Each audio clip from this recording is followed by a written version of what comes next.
Hi நண்பா, இந்த ஒரு வீடியோவில் சிவகார்த்திகேயன் நடிப்பில் வெளியான மதராசி திரைப்படம் 10வது நாளில் தமிழகம், கேரளா, கர்நாடகா என உலகம் முழுவதும் எவ்வளோ கலெக்ஷன் பண்ணியிருக்கு அப்படின்றதையும் 10 நாள் முடிவில் ஒட்டுமொத்தமாக எவ்வளோ கலெக்ஷன் பண்ணியிருக்கு அப்படின்றதையும் இந்த ஒரு வீடியோவில் நம்ம டீட்டெயிலாக வந்து பார்க்க போகிறோம். அதுக்கு முன்னாடி மதராசி திரைப்படத்தோட வசூல் குறைந்ததற்கு காரணம் என்னவாக இருக்கும் அப்படின்றக்கான உங்களோட கருத்தை மறக்காமல் கமெண்ட் பண்ணுங்கள். அது மட்டும் இல்லாமல் உங்களுக்கு படம் பிடித்திருக்கா இல்லை அப்படின்றதையும் மறக்காமல் கமெண்ட் பண்ணுங்கள்.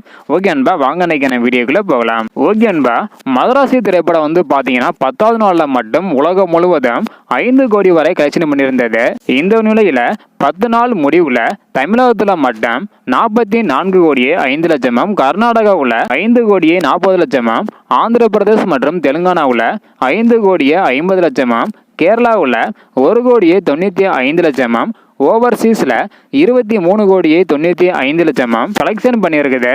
இதன் மூலம் உலகம் முழுவதும் 10 நாள் முடிவில் மதராசி திரைப்படம் 93 கோடியே 80 லட்சம் வரையும் கலெக்ஷன் பண்ணியிருக்குது.